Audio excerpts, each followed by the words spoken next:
Всем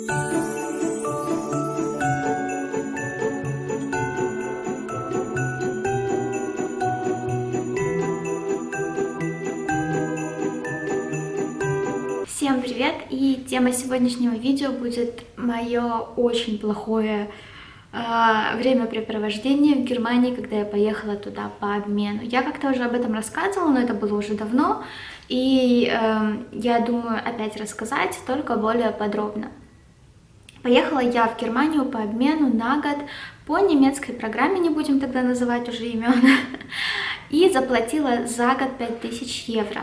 В эти 5000 при этом не входили дополнительные расходы, как билеты, поезда, мне кажется, поезд до семьи включал из Берлина.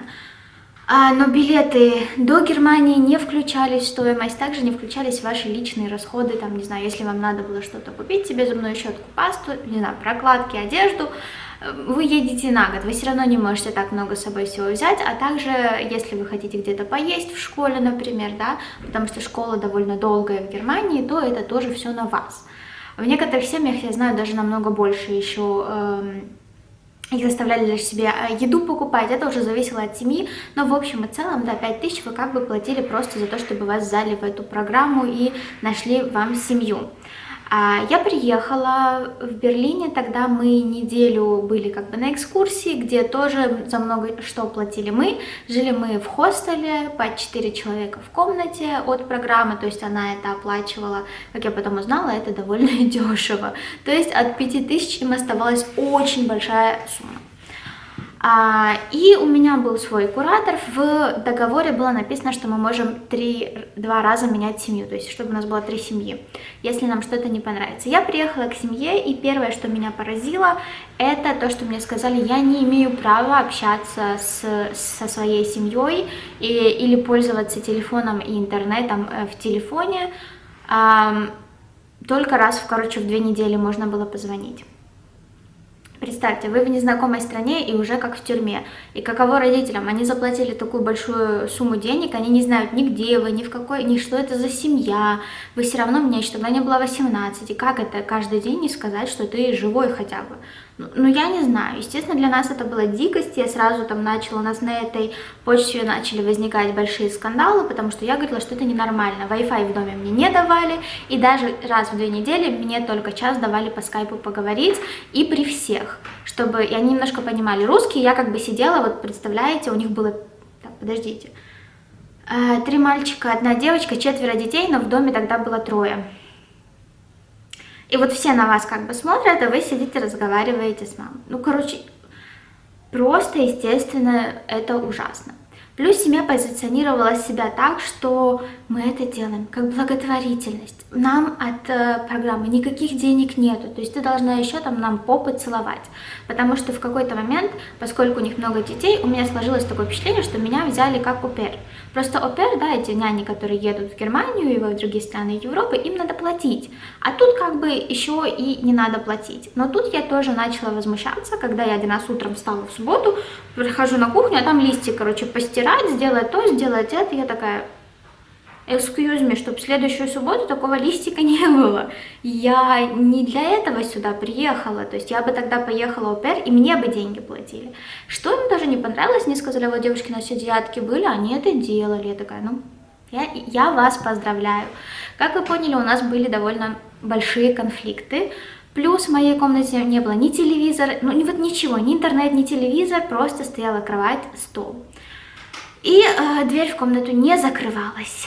Ну, плюс, конечно, я свою комнату сама убирала, это понятное дело, да, там у меня был свой туалет, я его сама мыла, что-то вроде маленькой кухни, которую я тоже убирала, и все равно, несмотря на то, что я сказала, что я не au-pair, меня заставляли еще убирать иногда гостиную. Вот как вы думаете, в семье из 2 взрослых и 3 детей я больше всего мусора, создавала? Нет? Ну да ладно. Как бы ладно, тут я еще с одинаковыми правилами для всех детей, каждый что-то убирает, но у меня, конечно, было почему-то чуть больше, чем у других, ну, опять же, да ладно, опустим. В каждой семье свой козел отпущения. На тот момент в той семье была я козлом отпущения. Я, естественно, убирала на тяп-ляп, потому что оно мне надо, еще с таким обращением ко мне. То есть было бы другое обращение, я бы с удовольствием помогла бы семье с 3 детьми. Но тут они себя позиционировали, опять же, что они такие все благородные. Что я узнаю, когда, естественно, я ходила в интернет-кафе после школы, потому что купила сама себе симку. К ним до этого приезжали девочки, не так, они мне тоже говорили, что я намного лучше в немецком, чем все остальные. Поэтому я была более самостоятельной и много всего могла сделать без их помощи. В принципе, но еще не настолько самостоятельно и не настолько все хорошо я в Германии не знала. И как я потом узнала от других девочек, потому что некоторым семьи попались хорошие, честные, они говорили, да, у нас тоже вот есть дети, нам предлагают, либо там мы какие-то налоги не платим, либо мы можем наших детей бесплатно отправить по обмену в Америку или там в какие-то другие страны. Я знаю, что у них какой-то из сыновей тоже был во Франции, еще там что-то. То есть я поняла, что этой семье либо сейчас налоги оплачивают, что им, семье с большим домом и большим количеством людей очень выгодно, либо они, видно, какие-то года выбирали посылать своих детей куда-то. И что еще, поскольку у них были маленькие дети, дети проговорились пару раз, при этом в нашем скандале с ними, когда мы сидели, что другим девочкам, которые приезжали, вообще-то можно было говорить по интернету, у них был пароль Wi-Fi. И тут они сразу, естественно, переводили тему, кричали на детей, и все это как-то заминалось, но я поняла, что это было какое-то личное для меня, потому что изначально я первое, что спросила, когда приехала, можно мне пароль от Wi-Fi. Им это как-то не понравилось, и вот так вот мы, короче, с ними начали на этой почве сильно ругаться. Им еще не понравилось, что я сразу не согласилась с их правилами, а начала выпендриваться, наверное. Плюс, опять же, как я говорю, моя комната не закрывалась, и один раз в субботу, я помню, я лежала, я проснулась, хотела еще отдохнуть, у меня на телефоне, естественно, был уже интернет, я захожу что-то там в интернет, то есть у них была одна девочка маленькая и 3 мальчика, эта девочка подглядывает замочную скважину и бежит к родителям и говорит, она уже встала, она в телефоне сидит, а если нет интернета, интересно, что она в телефоне делает? Естественно, я разозлилась и на следующий день заклеила замочную скважину. На что тоже родители очень негативно отреагировали, что я как бы после поступка их любимой дочери, потому что она была последняя, они так хотели девочку. Ей можно было в этой семье все, она просто реально этих бедных мальчиков тюкала. Короче, и они тоже очень негативно на это отреагировали. Через какое-то время я все обдумывала, надо, наверное, поменять семью. И тут у нас опять возник скандал на почве интернета, как-то кто-то из них, кажется, догадался, что у меня на телефоне есть интернет. Ну, короче, возник скандал, я опять же отстаивала свою точку зрения, что я взрослый человек, и моя мама имеет право знать, где я, что я, и то, что я живая. Ну, и я тоже, как бы, имейте совесть. При этом меня не предупреждали заранее, что я приеду в семью, в которой ванная комната не будет закрываться на ключ, а дети будут забегать, когда вы в прозрачном душе. И то, что 2 больших окна в этой ванной комнате, с этой стороны и с этой, выходят во двор, здесь соседи, и они не закрываются шторами. То есть меня не предупреждали, а вдруг я из очень там какой-то религиозной семьи. То есть много чего эта программа реально не обдумывала, и семья почему-то считала вот это само собой разумеющееся, что меня это не должно смущать. То есть, понятно, вы так стоите в душе а-ля тополя, голенькая, ребенок открывает, там где-то ходит папа, там где-то ходит мама, и все равно один мальчик уже был где-то моего возраста, но ты такой думаешь, ну вот, ёб вашу мать, короче. И после очередного скандала мужчина начал очень сильно кричать, прямо кричать, и сказал, что, короче, ты завтра звонила в программу, и мы тебя больше не хотим.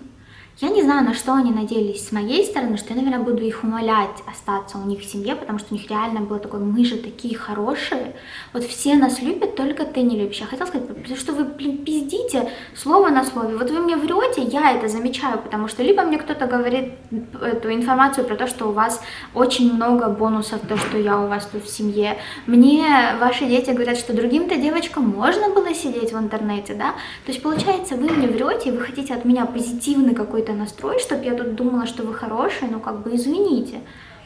И я на второй день иду в школу, звоню в программу сама, потому что он такой, сама звони, сама находи номер, сама, короче, все делай. Я такая вообще говорю, ну если вы не хотите, вы должны звонить, ну, я сделаю все сама. Позвонила в программа такая, ой, ну сейчас мы с ними поговорим, прихожу домой, мужчина у телефона. Жили они в деревне, туда при этом не ходил автобус. То есть, получается, мы приехали, он меня забирал со школы, я должна была как Добби ходить к нему на работу, ждать, и потом мы уезжали в эту их деревню без автобуса. И мы приходим, он сразу подходит к телефону, потому что мы до этого говорила женщина, и да, типа вот меня зовут. Я подхожу, эта женщина, нет, они сказали, что с них стороны все хорошо, это ты не хочешь. Я такая, ну, я не знаю, мне вчера так-то сказали. Короче, они уже выставили меня перед программой, как будто я вру. Они такие, хорошо, к вам приедет куратор и разберется. Приезжает куратор, за неделю, как приехал куратор, все стало идеально. Даже были разговоры, что да, наверное, тебе нужно чуть больше говорить с мамой, та-ля-ля, та-поля. Приезжает куратор, вообще просто радуга, знаете, юникорны какают. Моя любимая фраза, розочками, все хорошо, уезжает куратор, все заново. А мне уже как-то неловко, да, в программу опять звонить и говорить, знаете, они опять тут охреневают, потому что изначально теперь, получается, я для программы проблема. Они приехали, оказалось все хорошо. Короче, я такая была ребенком, и я купилась на вот этот вот мини-акт «У нас все хорошо» от этой семьи. Бывает. I'd say rabbit's wish came true. Merry Christmas, everyone! Merry Christmas! And so, another Christmas came and went in the 100-acre wood. It had been a joyous season of giving for all our friends.